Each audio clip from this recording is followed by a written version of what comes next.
Welcome one and all to the USC Podcast number 3. I'm NF Hanson, SCO, your podcast host, and I'm here with DanteP. We're a little short-staffed today, but that's all right. We have kind of a short set list today, so we'll be focusing more on general topics. Let's move straight to the introductions with DanteP. Hello, I'm DanteP. I work for Alpha Squadron, sort of under Flash, is one of the Defense Forces dedicated squadrons. And I'm also working on our training program. All right, let's just jump right into it. Our headline today is basically the DFM delay. It was supposed to be released on, it was the 29th or the 28th? It's the 29th. It was meant to finish and uploaded by. Oh yeah, so it was supposed to be released on the 28th, and they were going to release it based on your citizen ID and whatnot, but it was delayed, and Dante can fill us in on that. So basically, on the Wednesday the 28th, they decided to do a meeting and to discuss the state of the game, but it had many critical bugs, so it was pretty bad to play. So they decided to delay it, but luckily by now they fixed all of those bugs which they found, and so it's now going back through QA globally. And hopefully on Monday they're going to do another meeting, and if they decide that it's good to go, by Monday evening it should be uploaded to the servers. So at around midnight on Monday American time, PST, it should be available to download. Yep. So just stick to the RSI site and for more info about that. Since we're a bi-weekly podcast, by the time we do our next one, the FM will probably be released, and we'll probably have more people and talk more about first thoughts on it. But all right. So Starship updates. We're already into episode 15, and man, this how many are we down to? It's not very many. How many? Wait. Next Starship. Yeah, we're down to 2 ships have been selected now, and there's a save for a 3rd ship going on. Yeah, so these 2 ships are one of them is going to be your next great starship. So keep following that. I believe it's they air it weekly. So I hope the next episode will probably be sort of a combined DFM and save vote episode. Yeah. We'll find out who's been saved. However, Chris Roberts has hinted that more than one of these ships might end up being made into the game, so we'll have to wait and see on that. Well, I can believe it. I mean, these guys have made it this far, and both are pretty high quality products that these guys are bringing. So I wouldn't be surprised if RSI decide to put the second the runner up and the second runner up in the game. But we'll see. I mean, I'd be happy with a lot of these ships. I mean, they're pretty well designed, and I mean, I remember Chris Roberts even saying that in a lot of games these are ready to be final game assets. But of course, it's Star Citizen, so Chris Roberts is aiming extremely high, and there's still a bit more work that needs to be done on them. Oh yeah, definitely. I think Chris Roberts is definitely setting his aim higher than really any other game, and this is going over Eve, and I've even gone to the defense of Eve for people who don't like it, but I think Star Citizen's gonna go above and beyond what we're all kind of expecting. But let's move straight into the USC topic. So the biggest topic right now is that we have a new interstellar commerce leader. Now, if you guys ever listened to the first podcast, there was an exchange between myself and Landscaper about who was going to get it, because I submitted an application, but then we were all pretty sure Landscaper was going to get it. And hey, whoever, all the people that said that, you called it. Landscaper did get it. He's on his probationary period. Excuse me. So let's just wish him the best of luck in him running interstellar commerce, and the podcast crew definitely supports him. Okay. Indeed. So for those who don't know, the way leaders get appointed is that once they've had their application submitted and approved by the HiCom, then for 2 weeks they're on this probationary period, as Hanson said, and that's where they're kind of judged for what they're going to do. And it's for Landscaper's position, seeing as there's nothing to do right now, he was pretty much going to get it, because as far as I can see, he's set up the interstellar commerce if you actually look at the documents he's made. And then after those 2 weeks, he'll either be fully accepted as a full-time branch head, or he'll be rejected. Yeah, and it's all part of a predetermined leadership process in the USC. Was it Constitution we have, or Charter? There's something of that sort. Yeah. I'm not really sure. I know we have it up somewhere. I believe it's on the main website where you can view the charter. But But yeah, I said best of luck, Landscaper. So I did want to revisit, and I wanted to do this 2 weeks ago, back when it was sort of kind of semi-recent. Dante, it was your topic actually. It's interesting information, and we covered this in the second podcast, but we didn't get very far. Well, we probably, yeah, I can't exactly remember. We got fairly into it, but time restrictions, we had to cut it off. So I kind of wanted to get into it again and go through some of the points. Last time we stopped, I believe it was for you can be boarded, but and you need a multi-crew ship. So yeah, that adds the whole element of pirates and military captures and whatnot. So it can add a new whole element to an MMO warfare. Explorers can also find alien relics, uncharted jump points, and other treasure/space phenomenon. And I believe if you find a point or a system or something like that, you also get it named after yourself if you're the first one. So, jump points have fixed entrances but random exits. So that's another thing for, I believe, be the Expeditionary Corps or Aeronautical Engineering to kind of map that stuff out. It'd probably be the EC. And then okay, I just mentioned what I mean by random exits is that when the exit or jump point is over a large area, and this is to kind of prevent the gate camping that you see on EVE Online. So although it's not going to be a random place in the universe, it's going to be in a set system, but it's going to be a large area in which you could come out in within that system. And again, this is to try and stop people camping gates. I mean, it is still possible, but you'd need a lot of ships to cover a lot of area. Yeah, and and that would also add a good element to if you're trying to blockade a system, and by camping exit points, but you would need a lot of manpower to do it. But next one is failure to chart a new jump point can result in a permadeath or being thrown into unknown space. And you put a little comment there. This is why I let the EC guys go first. Thanks for the vote of confidence. So next one, following up on the permadeath thing. On permadeath, you'll be looking at your own funeral through the eyes of your quote-unquote next of kin. Your belongings will be transferred to your quote-unquote next of kin. It's specified during your character creation. That's kind of interesting, I don't plan on dying, but yeah, let the EC guys go first. You see your own funeral. Right? It'll be so sad. Have to do like parades through the USC planets. You're like, oh my god, Commander Flash died. Indeed. Alright, so bigger ship does not automatically translate it into I win. Damn, I was really hoping for the giant space penis to be a kill-all. Players will have to choose the cons and pros of driving each ship, hull types to suit their need. So, I'm kind of glad they put that in, because a lot of things I saw in EVE Online when I was playing it was you would have all these guys come in with the giant space penis, like aka the Titan or these super carriers, and they would just fucking destroy everything. I actually read an article in Game Informer about this huge EVE Online battle that took place in January, and I believe it had like over 7,000 participants, and lasted 22 hours, and cost about the equivalent of $300,000. But the last one, I think, I biggest battle I've been in at EVE was about $4,000, I think, and that was with EVE University, and they started some pretty big fights. But $300,000, that's crazy amount of money. Oh yeah, like they lost so many Titans. I think it was like it was in the 70s, I think. They lost that many Titans that that CCP Games actually put in the system that it happened. They put a big memorial. It was a bunch of Titan wreckage, non-salvageable Titan wreckages, and I believe they call it the Titan Maki.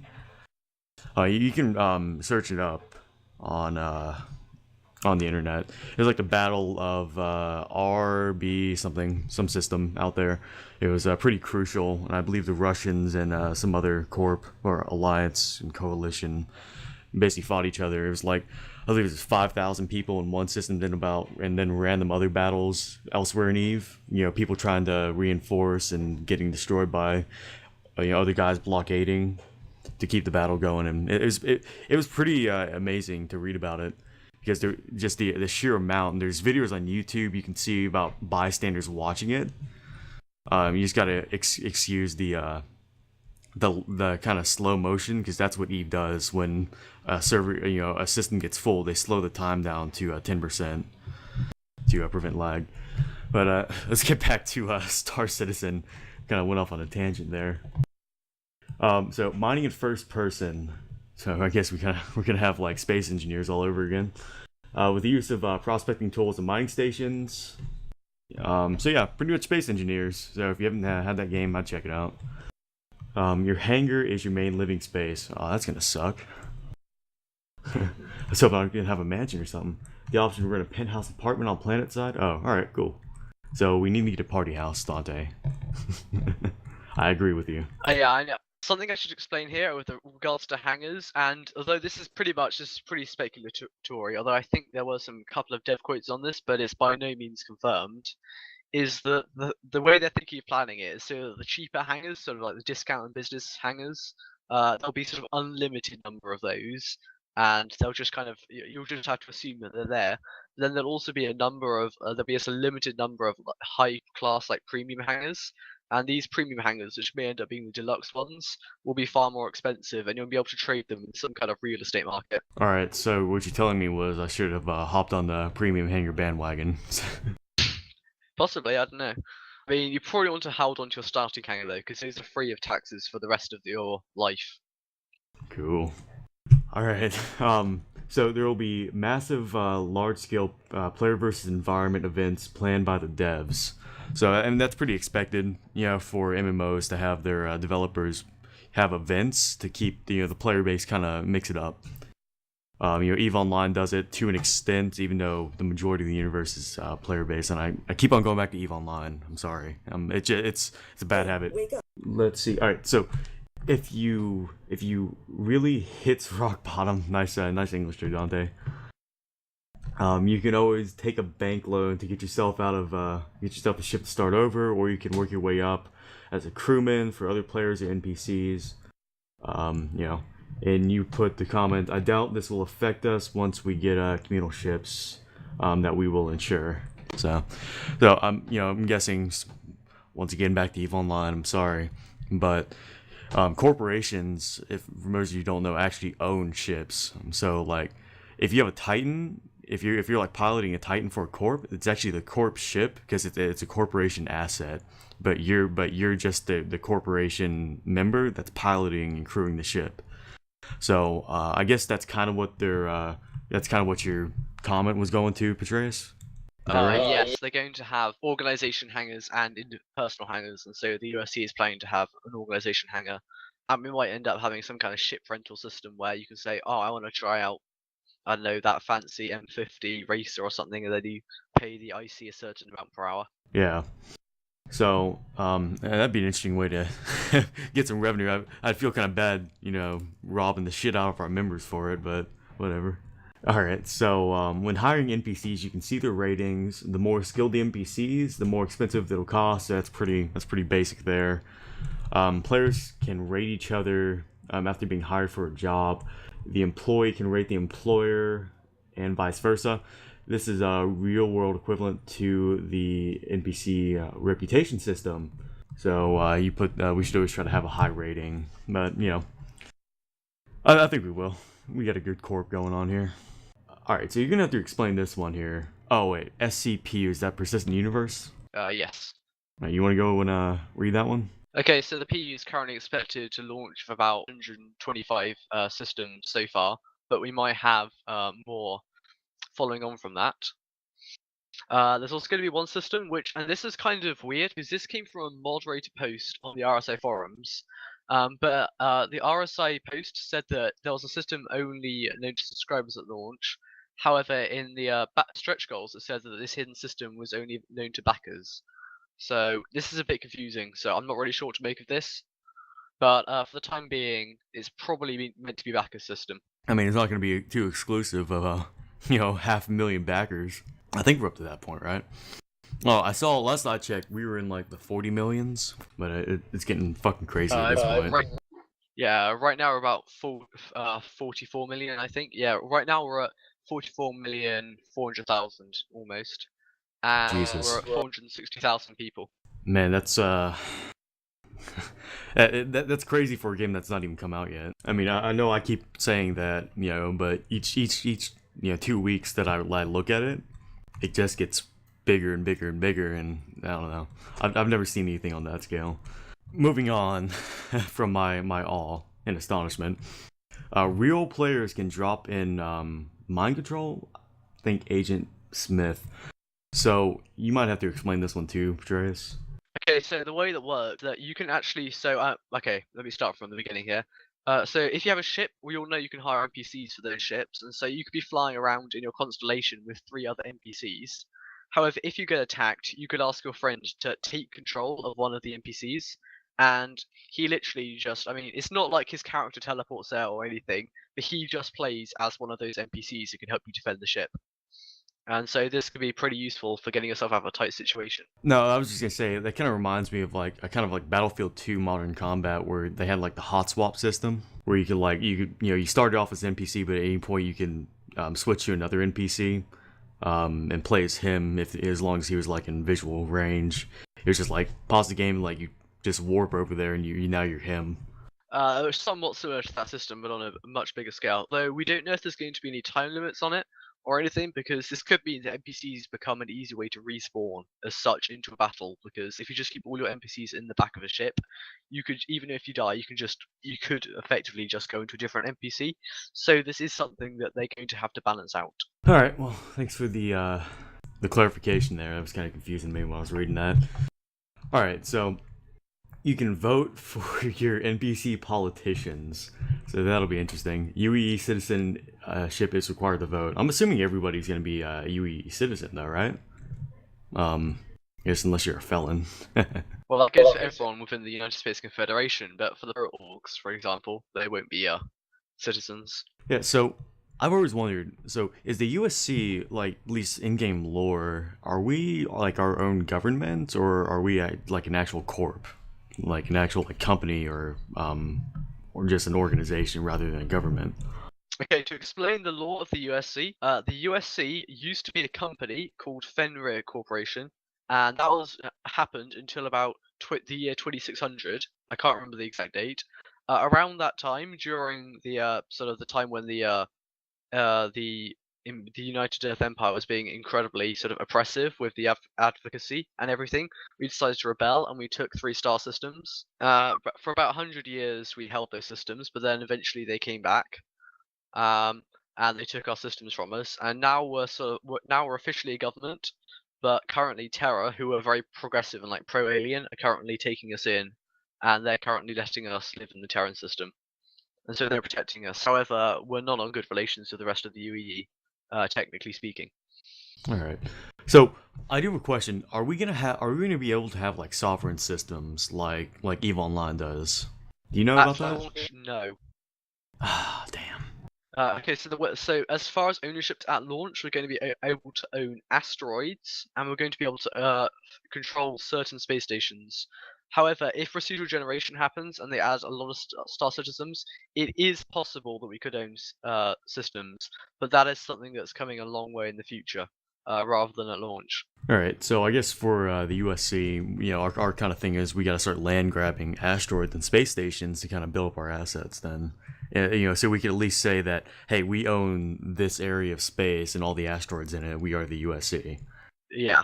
I mean, you could do that. I'm not sure if holding multiple asteroids is even possible for us, but yeah. Well, I mean, we got a lot of guys, and I mean, we're kind of projecting at least 300 for the game launches, even though that's pretty far off. But all right, well, let's move on. So, no server wipe after the beta. All beta progress will be kept for game launch, and you referred to what is it? 10 for the Chairman, episode 7. And for those you don't know, 10 for the Chairman. Chris Roberts answers like 10 questions in a YouTube video. You should check that out if you have, if you want to keep up to date on any questions you might have, because you never know, they might be in there. So Vandul trading post, very interesting. We may be able to buy scythes. So those weird alien ships, I guess. Yeah. The thing about the Vandal is they hate the UEE. However, the Vandal actually actively so did the Banu. And while I think it was Rob, Wingman's Hanger, said that you wouldn't be able to buy size necessarily, for those who have them, they could get repair parts for their Vandal size, because otherwise it will be completely implausible for insurance to replace them, because how'd they get the ships? Yeah. All right, so that's an interesting thing. So NPCs will gain experience over time as they successfully complete missions with you. So I mean that's pretty standard. Like if you ever played Mountain Blade Warband, you know the campaign on there, you can get like companions, and when they fight with you and kill people or other shit, they gain experience. You can level them up and whatnot. So I'm guessing it's going to be similar to that kind of system. The AMX-1 repair bot, inspired by R2-D2 for your Star Wars fans.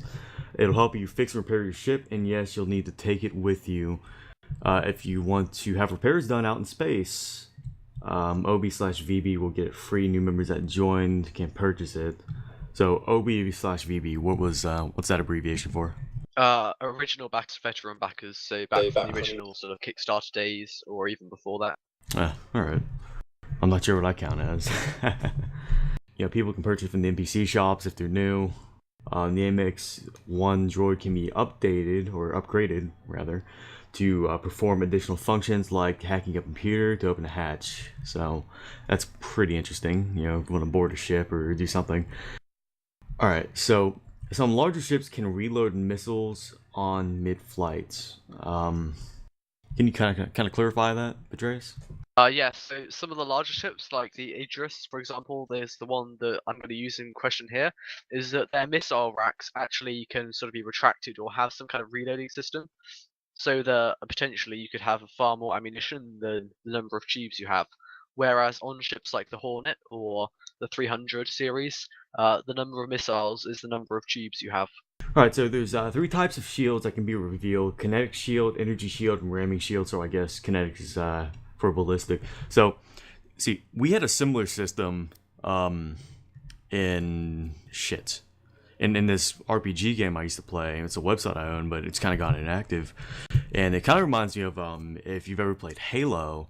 So, you know, like energy weapons can do damage against energy shields better, and like kinetic ones don't do so much. So you kind of have to have different shields depending on the weapons. And of course, ramming shield is pretty self-explanatory, because usually what happens when ships ram each other with shields, both the shields usually go out. That's pretty interesting, and you mix things up depending on what ships you're going up to battle against. I don't know if you can have multiple shields. Can you? Multiple shields. Well, I mean, again, this depends. This really depends on the ship. I mean, we're not too sure about how the shield system works, or how you can configure shields.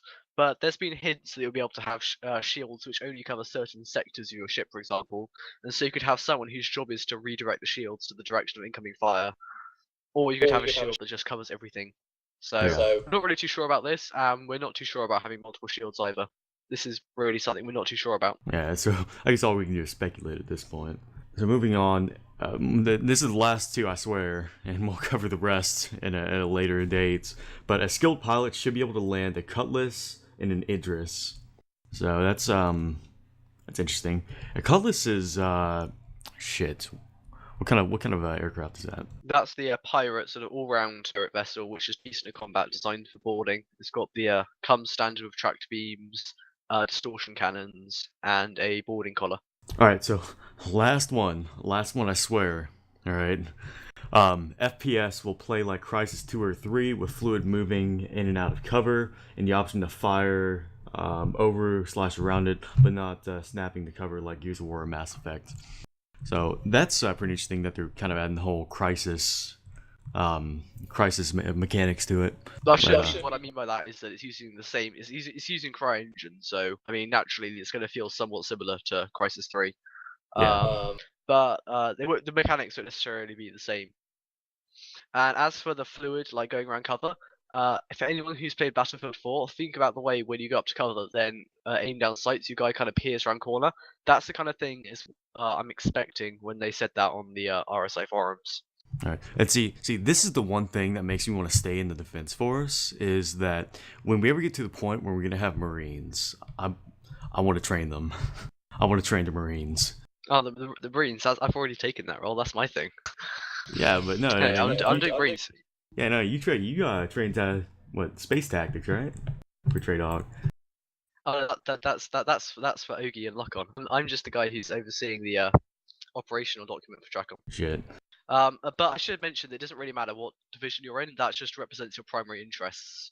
For example, if you're in Defence Force, you can still do work for the IC or for the EC. We're very, very relaxed as the terms to what you do. We don't force you to do anything. It just represents your primary interests. So if you're in the EC, you're probably going to be doing more exploration focused kind of stuff. But if you're in the Defence Force, you're probably going to be doing more sort of standard fleet action kind of patrols or convoy, that kind of stuff. Let's see. I want to help train them because I've been in Arma 2 realism units for quite a while, and that's usually been my job as an NCO a lot. Like the time I was in unit, I was a fucking sergeant for 6 months. But yeah, so I guess next 2 weeks, I guess, for the next podcast, we'll be covering some Squadron 42 on that topic, post-launch, dreams, and leaked, if we make it that far. This list is pretty time-consuming, but we'll keep going for it until we finish it. All right, well, that concludes USC topics, and we can move on to general topics at this time. Patrice, you said you had something? I was just going to talk about, so this week we've had several big game launches. Both WildStar has gone into it's gone into pre-launch today, and just 2 days ago we've had the launch of Watch Dogs. Both of these have been pretty big hype titles. The first of which is also competing MMO to Star Citizen. Well, I mean, good luck trying to compete with that. So, but yeah, I saw gameplay for Watch Dogs. My friend actually emailed it to me, and his first thing was, dude, Chase, we can blow shit up. I'm like, yeah, but the game itself is the concept that's interesting. The game itself is meant to be quite fun. However, you see there are severe optimization issues, especially with popping when you move fast across the map. Is the actual draw distance isn't very good, and so that ends up making it look kind of horrible, even if you have a high-end system. Oh, that's a bummer. Think they can patch it? I mean, patches always come down the line eventually, but I mean, it almost seems guaranteed nowadays that games are going to launch with bugs. For example, Battlefield 4, of course, is a famous one. SimCity, another famous game launching with bugs. Also, finally, I'm just going to point out, if you want to play Watch Dogs on PC, you do have to use Uplay. Damn. Well, I'm more of a console gamer when it comes to games like that. I see the only PC games I play are like the ones that are kind of popular on Steam that you can't get for the console. So I'm kind of weird like that. I do want to say though, to my own admission, I have a GTA 4 for the PC. I couldn't resist. I couldn't resist LCPDFR. That was back in my City RPG days though.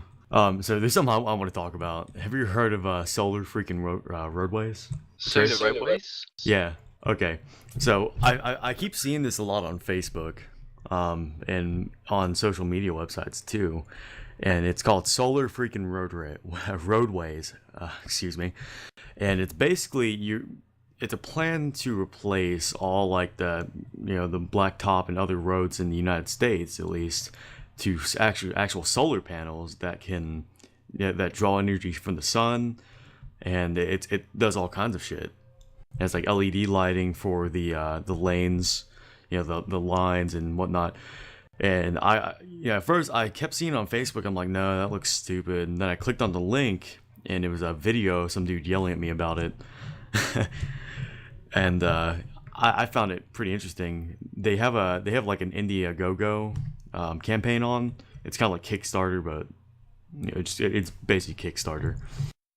And they were looking for public funding because the Federal Highway Administration or National Highway Administration, one of those, in the U.S., gave them kind of they told them basically make a prototype and do a parking lot to see how this works.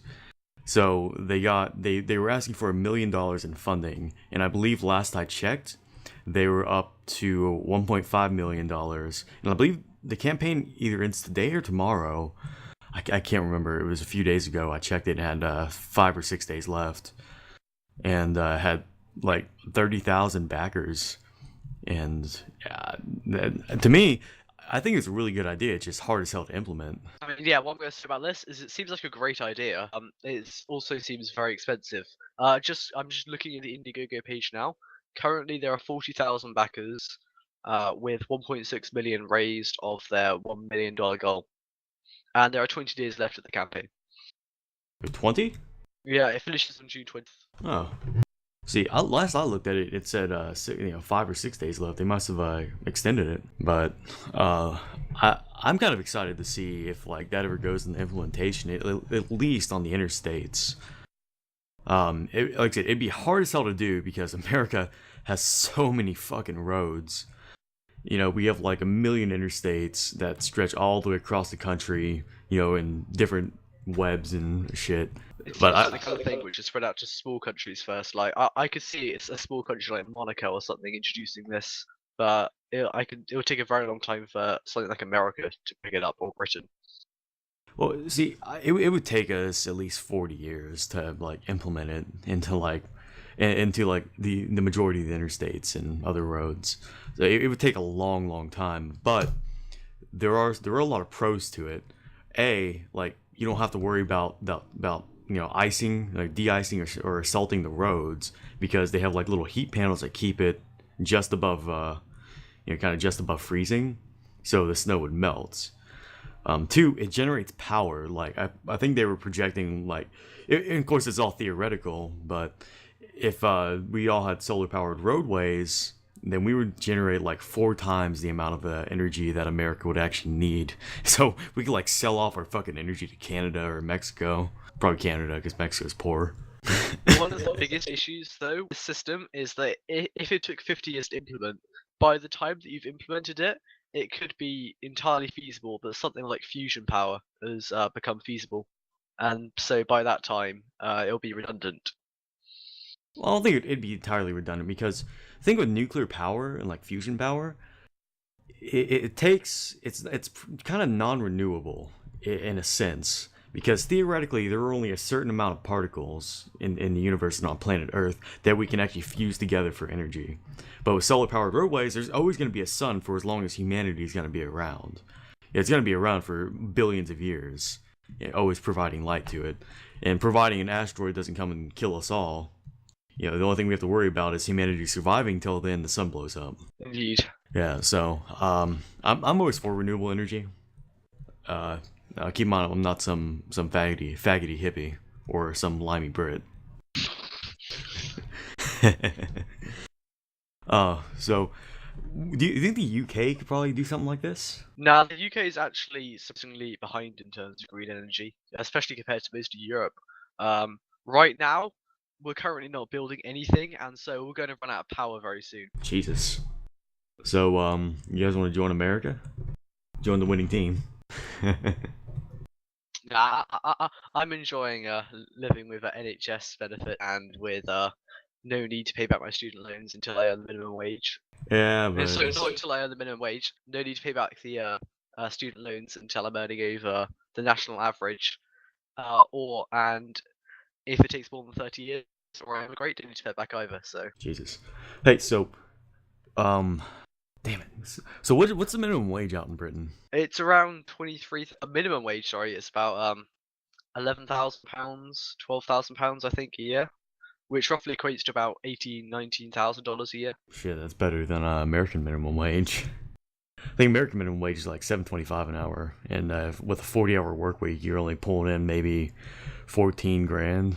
Is that 40 grand in dollars? Yeah, $1,400, $1,400, 14,000. Fuck. Yeah, but it's pretty shitty actually. But they want to raise it to like 10 something, Yeah.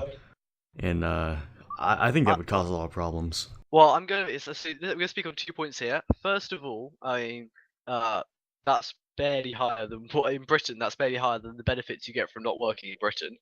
But second of all, there is a country, I think, I can't remember which country it is, which has regular pay rises, minimum wage pay rises. But the only problem is every time they raise the pay rises by about 15% for everyone, then prices also go up by 15%. So it just inflates everything rather than actually making a difference. Well, yeah, well, see, that's why I'm like talking about, the American minimum wage. They want to raise it to $10. That's a pretty drastic raise. And all that's doing is you're saying that, oh, we can just print more money. And no, you can't. It causes inflation. Like you said, it's an economic concept that, the more money you put into circulation, the more devalued it becomes, because American currency is no longer backed by gold. It hasn't been for like 90 years.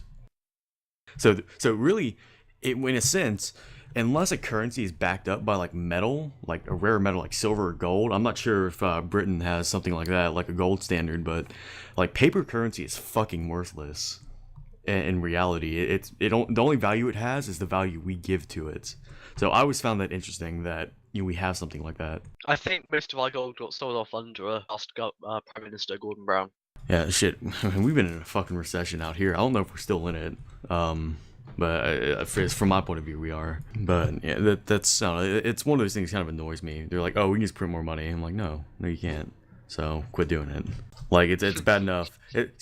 It's bad enough that the American dollar is like worth maybe 1% of what it was when they started printing it back in 1800s. So it's been devalued so much. And hasn't every currency nowadays been devalued? It has, but I don't think I've ever seen it as drastic as the fucking American dollar. Like in the maybe 200 years we've been printing it, it's devalued by 99% at least. Like to the point where it's pretty much worthless. And I don't see why other countries actually accept it. I mean, it's better. We could have yen. Yen are worth like a penny. Yeah, 1 yen is roughly worth 1 penny. Yeah. It was funny, easy to have Japanese prices. They're like, oh, it's 1,000 yen. I'm like, oh, that's $10. It's like they count everything in cents. You just have to divide everything by 100, and you understand what the price is. Yeah, it's. But I mean, from a historical point of view, I was going to say from a historical point of view, do money like I'm going to talk about Germany in the 1920s, when they were like in the heart of payment reparations, they had to print money because the reparations were high back then, before the Dawes and Young plan, and so printing money just led to hyperinflation, and so suddenly people's salaries just shot up by powers of 10, and then prices shot up accordingly, and so all that happened was savings became worthless, and they couldn't pay back their loans. Well, well, on the point of that, I remember reading in a history book back when I was in school. And it was a picture of it was black and white picture. It's pretty old, from I guess the 20s, and it was a German guy had a whole wheelbarrow of German marks, or I think that's what they're called, and like the caption said, in this year it took 2 billion marks to buy a loaf of bread. I was like, Jesus fucking Christ. Yeah. The way they dealt with that is they just scrapped the currency and they made a new one. That's how they did it. They just made a new currency. Shit. But yeah, I remember reading that. I'm like, wow. Like that's I think that's when I started like to learn about inflation. Like, keep in mind, this was many years ago. Probably I was in middle school when I saw this picture. But it was pretty insane. It just had like stacks of money in a wheelbarrow. I'm like, Jesus, you can trade that for a loaf of bread. And it's kind of scary when you come to a realization that, oh shit, that can happen to any country. Well, I guess we can end on that note, and it's kind of depressing, but we're reaching our time limit here. I want to thank you guys for tuning in with us, even though we're not live streaming right now, to the USC Podcast number 3. Once again, I'm very sorry we missed the one 2 weeks ago. I was preoccupied, and I had to miss it. So I want to thank our community members, our HiCom members. I want to wish Landscaper the best of luck, and encourage everybody to, if you haven't join the United Space Confederation at unitedspaceconfederation.com. You can find all of our information there, links to the forums and whatnot. Also want to remind everybody to tune into Base Radio, the Star Citizen community radio. They got a lot of good programs on there. Yeah, well, I'll put the link in the description. So like and subscribe. And yeah, anything else, Dante? No, just thank you for tuning in, and see you again in 2 weeks, hopefully with our thoughts and feedback on the DFM. Fingers crossed. Thanks, guys.